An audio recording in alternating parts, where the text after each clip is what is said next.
Hello friends, welcome to Mechanical Engineering online classes. Horizontal member in a structure is beam. So these are the beams that will act as supports to a slab of a building, a slab or roof of a building. So those horizontal things, that the vertical ones are the pillars or collars. So perpendicular to it, horizontally under the slab, we will see some horizontal elements. Those are beams.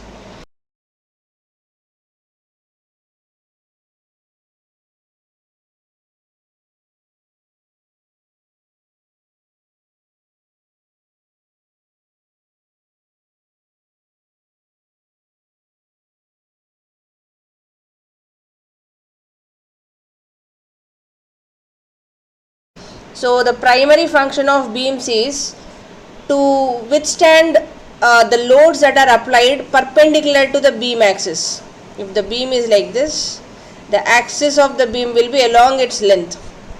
So these beams will be resisting loads that are acting perpendicular to the beam axis or the longitudinal axis of beam.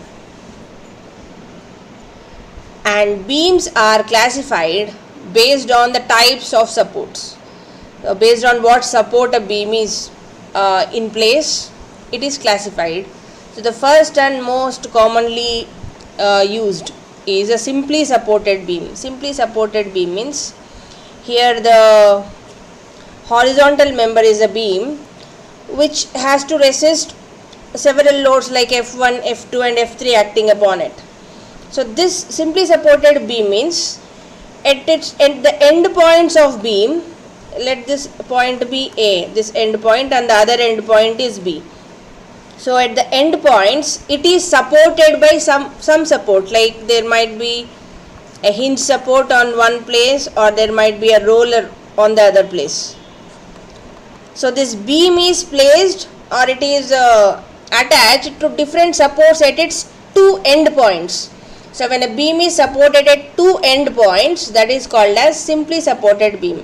Here in this example, we have shown different supports at A and B. But otherwise, we may have in both the ends, it might be the pin joint, or in both the ends there might be a roller joint, or one is roller joint and the other is pin joint. Could be anything. So common representation of a simply supported beam is, if this horizontal line, this black line is a beam, then simply this particular way of representation means that the beam is simply supported, means at both the end points there are normal reactions, means it is supported there. So this is how it can be in simple terms represented. So now let us see how to draw the FBD of this particular simply supported beam, where at the end point A there is a hinge support and at B there is a roller. Now all the forces are just kept at their respective places. Now suppose this is at point C, this is at point D, this is at E. So F1, F2, F3 are acting exactly at C, D and E. Then our FBD will be, this is point A, this is B, here is C, D and E, where the forces are represented along their own line of action of force and at the point of application of force as well. And here we can see that because A is a pin joint, we will have our support reactions that we will take, one along the horizontal towards the object, the other along the vertical. So basically we will have some reaction like this, right? So because it is hinge point, we cannot know this theta. So that's the reason for any RA at any theta, we will just split this into horizontal and vertical components that we are showing like this. HA is horizontal reaction at A and VA is a vertical reaction at A. And at C, D and E are the applied forces F1, F2 and F3, and at B there is a roller. So because it is a roller support, there will be only Because the roller is on horizontal plane and the beam is horizontal, we will have only one normal reaction, that is RB, which will be vertically towards B, means towards the beam, vertically upward. So this is the FBD of this particular case. So for this particular case also we can draw the beam. If this is point A, say this is B, C, D and E, F1, F2, F3 are acting at C, D and E. Then we will draw AB beam horizontal line. Then we will locate point C, D and E. Then we will show all the forces that are acting. If this is at say alpha, then this also is at alpha. This is F3, this is F2 and this is F1. So at A and B, if at all both are pin joints only, in both the places we will have horizontal and vertical components. In the video lecture on FBDs, we have discussed that in case we do not know the support reaction at a particular point, so we may assume the sense. Now suppose at B, we do not know whether RB will be like this or like this, we do not know, so I can assume any sense. So for example, I am assuming that the reaction will be in this particular fashion, then our HB and VB will be like this. Say this is HB and this is VB.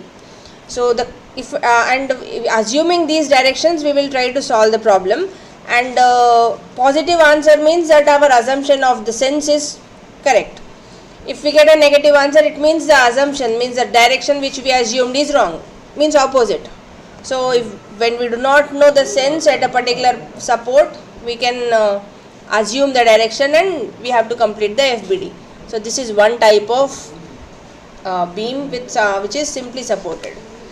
Then we have simply supported beam with overhang. With overhang means, in the previous case when the beam is simply supported, at both the end points there are supports. By the name overhang, what we mean is that at one of the ends or at both the ends there is no support. Now for example, there is a beam like this, the loads are there somehow. If this particular point and this particular end point are not supported, that means this point is supported, but here there is no support at this end point, there is a support offset to end point. So this particular portion is overhung, this is overhang beam, or otherwise here there is a support, but here at this end point there is no support. So this is also a case of overhang. So we can see a case where both the ends are not supported, means here there is a support, say, and another support is say here. So both the end points are freely hanging, that is called overhang. So this portion is overhang, this is hanging and this is also. So this is a case of overhang on both the sides. So either ways, if it is on one side or both sides, it is simply supported beam only with an overhang. Now let this particular support be at point A and let this support be at point B. Then we shall see how to draw its FBD. So let us see the FBD of this particular simply supported beam with an overhang. Then this is point A. We are marking point A and B for the supports.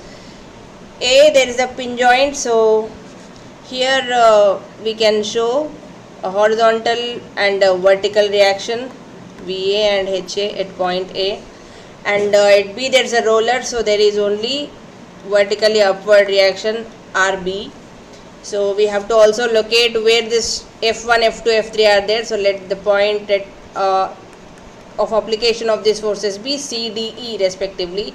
So F1 is at point C, F2 at which is at angle say beta, it is also acting at beta in the FBD. This point is D and this is F3 acting at point E. So this is the FBD. So we have removed the supports and we have replaced that with support reactions. So this is the second type of beam. The third one, let us see the third and most important or common type of beam, which is cantilever beam. Cantilever beam means one end of the beam is fixed. This is the beam, suppose. So this particular end is fixed, and this particular and the rest of all portion of beam is not supported. It is free, but it is not bending, or it is not coming down, only because it is fixed at one end. So in this particular case we are showing the beam which is fixed at the left end. Now let this particular point be, let this point where it is fixed is A, let this particular point be, the end point be B where F2 is acting, let this intermediate point be, say, C. Now we know the support reaction of a fixed end. At fixed end we will have, in this particular case this is fixed, so because of all the other forces or weight or whatever it is, here there is definitely some reaction, so that we can split into horizontal and vertical components. But apart from that, these the forces acting on the beam or the very weight of the beam, that will also act like a force, and that will create a clockwise moment. So in order to resist this clockwise moment, and in order to see that the beam is not turning down or bending down, this particular support, this particular fixed portion will give a opposite moment, because it is a reaction, right? So the moment will be in anti-clockwise direction, so that this can be balanced. So let us draw the FBD of this particular cantilever beam. So in the FBD we will show the beam. This is point A. F1, which is acting at, say, theta with horizontal, is acting at theta with horizontal in the FBD also at point C. Then this is at point B. Now we have to show the support reactions at A. Support reactions at A is, we have a horizontal reaction at A, we have a vertical reaction at A, which is H and VA respectively, and there is a moment reaction also at A, which is anti-clockwise. So let that be moment about A. So this is the FBD of the given cantilever beam shown here. So this is the fourth type of beam, fourth type of beam. Let us see the fifth type of beam. Continuous beam is also called as statically indeterminate beam. When we call a beam continuous is when it is simply supported, and not just that, there are intermediate supports also. When there are intermediate supports also, that beam is called as continuous beam. So for example, let the end points of beam be A and B. So here suppose there is a pin joint, here there is a roller. Now suppose there is an intermediate point here, intermediate support here and here also, for instance. So let this be C and let this be D. So if this is an example of statically indeterminate beam, so we can draw the FBD of this also. We will just take down all the forces considering their line point of application of force and also the angles, and we will replace all the supports by their reactions. So at C, at D, at B and A we have to replace the supports by the support reactions. So here I do not know whether at C and D if HC and HD, VC, BD, if they are in that direction only or not. I am just assuming, because in order to go with the equilibrium of equations like sigma f equal to 0, sigma fx equal to 0, sigma fy equal to 0, I need all the forces in those directions first. So if at all we do not know the direction or the sense, we can assume. The final answer will tell us whether our assumption of that direction is correct or not. So that's not an issue. So here I have assumed all the support reaction directions that I do not know. Like RB, I am sure RB will be perpendicularly vertically upward only, I know that. At A also I am okay with it. So at C and D I am not sure. At A also we might get a different answer sometimes. So the answer will tell us that. So this is one type of beam, and the other type of beam is, say, this one, beams linked with internal hinges. Internal hinge means pin joint only. So here there is one beam, it is pinned to another beam. So this is one beam and this is another beam, they are pin joined at one particular location.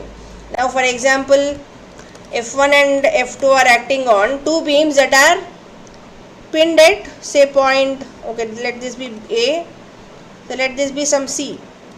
Now here there might be one joint here, there is another roller support here, then there is another roller support here, for example. Let this particular point be D, this is B. So when beams are with internal pins are provided, we will have to take down the FBD of, either we can take it for a complete beam AC to CD as a single unit, or we can take down the FBD for AC separately and CD separately. So we have seen how to do things as a unit or as a point in our FBD lecture video. So here I am showing you the FBDs for two separate beams. So this is F1, this is F2. So at A we have HA and VA. At particular point B there is RB, and at D again there is RD. So at point C is like point A only, right? So we'll have a vertical and a horizontal components. So at point C, when I am considering only the first beam, the first part of this system, then I am noting it down as something like this. So there is horizontal and there is a vertical. Now when I am considering the second portion of beam or the CD portion, that time this will be HC, this will be VC. So if you club AC and CD, while you are considering A to D as a single unit, this HC and this HC gets nullified, this VC and this VC gets cancelled. So C will be a integral part of AD. Okay, this concept we have already seen in cylinder problems and also in FBD lecture video. So when I am considering A to C alone, so from the second portion of the beam CD, there is a reaction from this particular portion of the second beam onto this particular point. So there is some reaction at C. So that can be split as HC and VC here. So when we are drawing the FBD of this particular portion, so we have to draw this particular portion FBD, then due to this end portion of the first beam, there is a reaction at this C. So that can be again split as HC and VC. So when both the points are both the points are considered to be a single integral unit of the entire beam A to D, then this HC, the HC of at this particular point and this HC, the second point will get nullified, and this VC and this VC also get nullified, because in this particular FBD of A to D, we are not going to consider any intermediate joints. So let us now see what types of loads exist. So in all the examples that we have seen so far of the beams in the beam classification, we have mentioned only point loads. Point load means the force is acting at a particular point on the object. So to be honest, there is no point load. Point load does not exist, because if at all, even if you are trying to give some pressure or force onto something using some object, that object will have some surface area. So via this surface area there is load acting on this particular object. So this also on a particular area there is force. So we will assume a force to be a point load only when the area of the object that is subjected to force is negligible compared to the surface area of the object. Now for example, say there is a 10-meter length beam. 10-meter length beam is there. So somewhere, and if suppose the beam is having a say size, say 50 centimeter by 50 centimeter, and there is some load which is whose area is only of diameter say 10 centimeter. So on this surface, this 10 centimeter diameter will be negligible. So compare it to other loads, for instance. So in that case, we can assume that this particular load is a point load. So this is a case of point load is only by assumption. It is not practical. Practically every load will, if at all, even if there is a heavy block, we are giving a hammer blow. So there is an impact. There is an impact, but what is that hammer blow? There will be some area that will be coming in touch with this object. But if the object surface area is too very heavy compared to the area of that particular hammer coming in touch with the block, so that can be still considered as a point load only. So that is by assumption, and assumption is based on comparison. So this is one type of load, which is point load. Then the other type of load is distributed load. Now for example, there is you have your writing table on which you have placed your long notebook. This is your long notebook. So throughout this area there is equal amount of load that is there. So that is uniformly distributed load. So here in this particular case, so suppose this is a beam AB whose length is say L, and throughout the length of the beam there is say load some W, which is Newton per meter. So per meter there is W Newton load. So at every point there is load. This is just a similar example of an object that is kept on earth. Suppose on earth we have kept some object, we are saying that the weight is W, but actually otherwise this is also uniformly distributed load only. This object will be giving load from every part of it onto the surface that it is in touch with the earth, but we are replacing that with a point load. So we are assuming that all the weight is concentrated at its center of gravity, and this weight is acting through center of gravity vertically downward. So like how we can convert this weight into a point load, in the similar fashion we can convert this UDL also into a point load for our easy analysis. So let us see how. So this is the beam AB, and if you carefully observe, this is the weight, that is this particular arrow, this is W weight, and what is the total weight?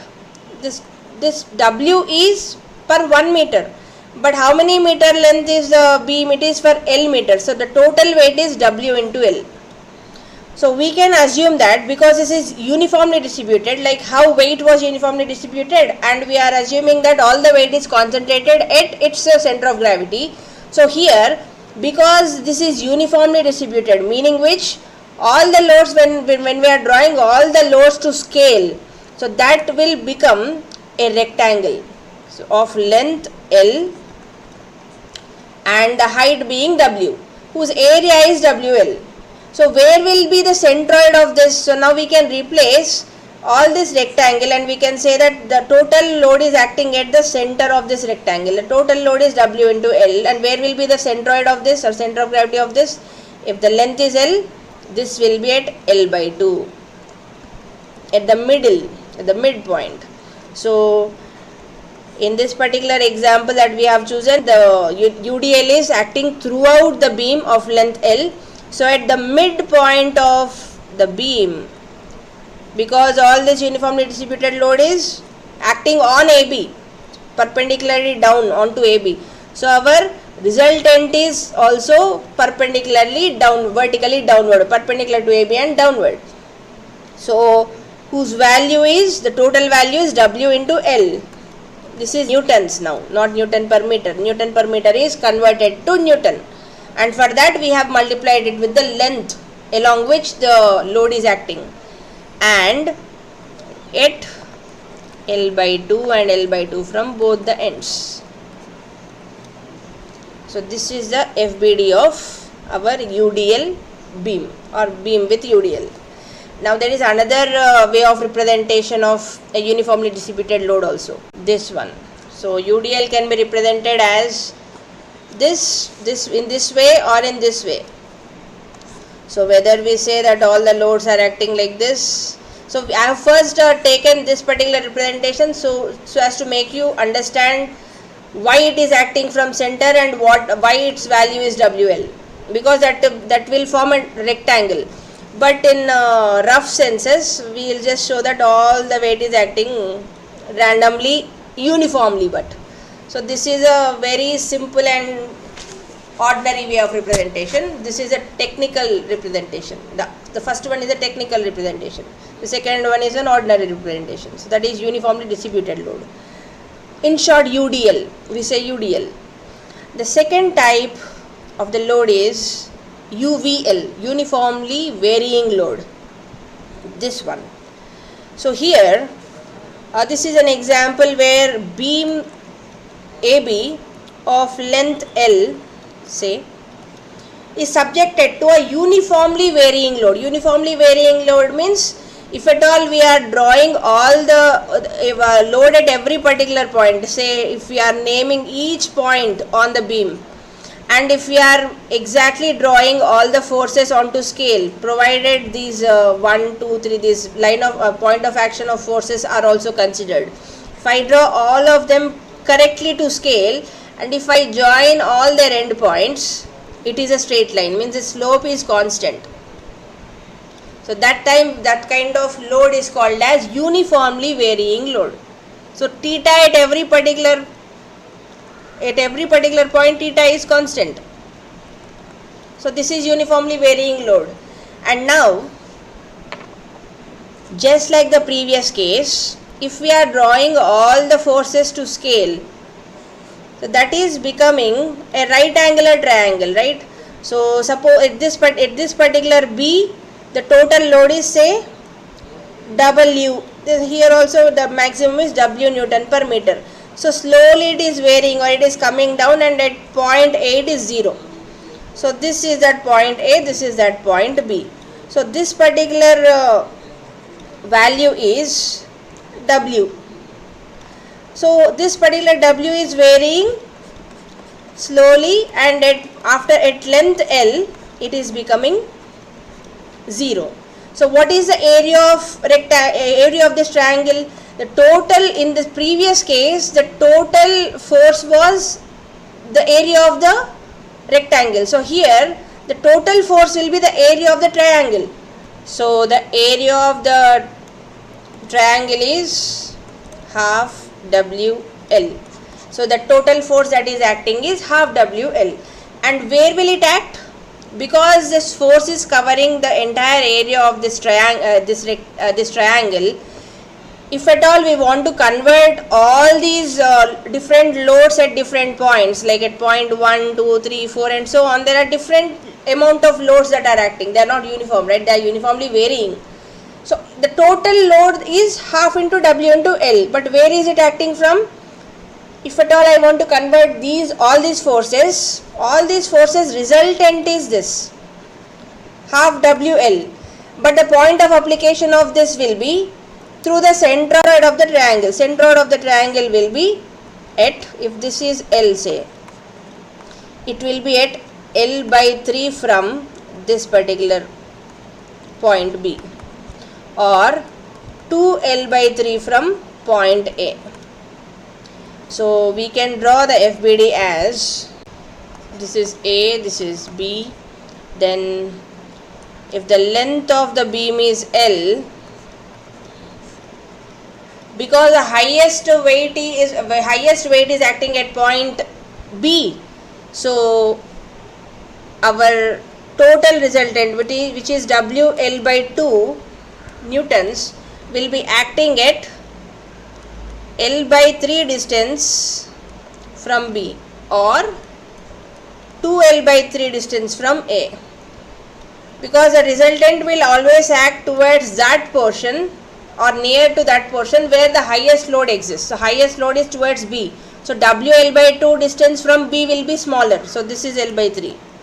So from centroid formula, or from the centroids concept also, we get this point. Or without much effort also, I can simply say that this is AB, this is W, here the load is 0. So this is the triangle occupied by all the loads. We can cut this portion in two halves. This becomes W by 2, this becomes W by 2, and if at all we can complete this, if we can complete this into a rectangle, so this becomes W, this is already L. So this cut portion will be equal to this portion.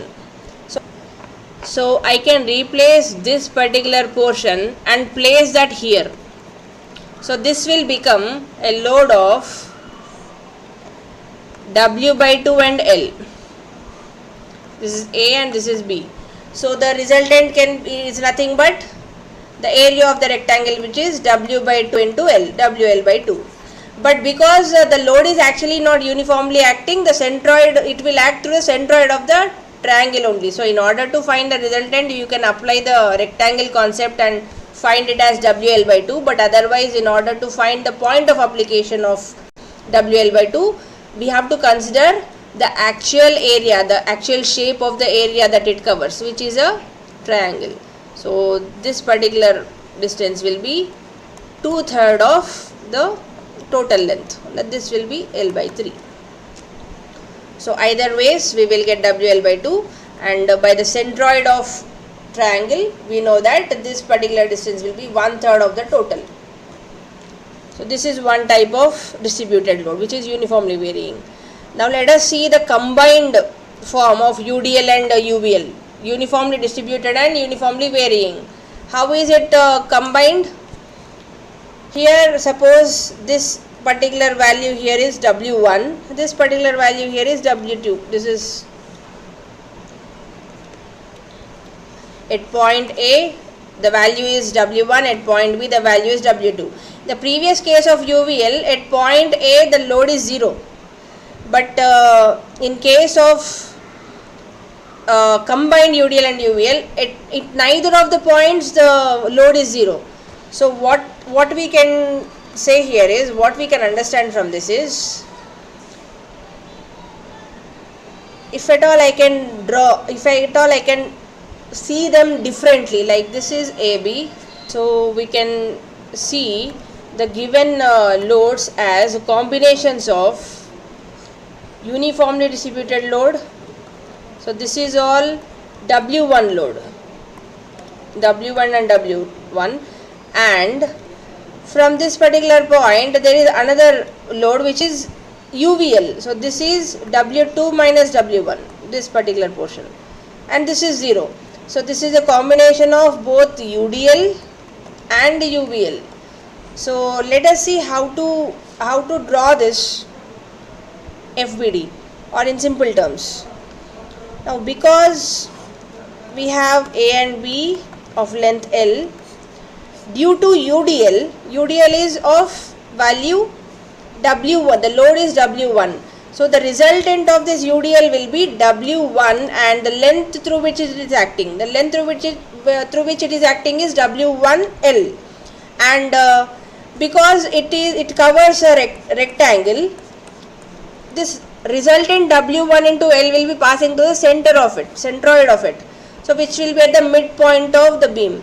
So at the midpoint of the beam, the value of UDL, the resultant, will be W1L. This is newtons, and this particular value is L by 2. Now this is one effect due to the UDL, but there is also another effect due to UVL. So the UVL that is acting is,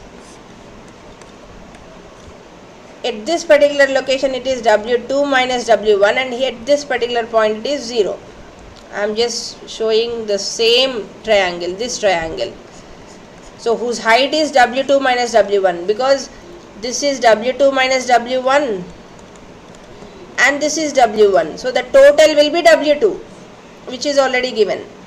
So because the UDL has taken care of this W1 part, UVL is left with W2 minus W1. So the length of the beam is L and the total load, the highest load is W2 minus W1. So what will be the resultant of this? It will be the load by 2 into the length.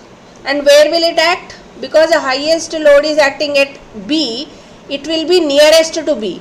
Nearest means it will be somewhere here and it will be at L by 3 distance from B. So at L by 3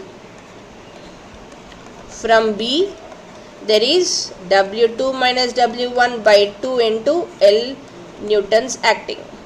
So this is the FBD of the given case. Thanks for watching. If this video was of help to you, please like it and share it with your friends. And don't forget to subscribe to our channel.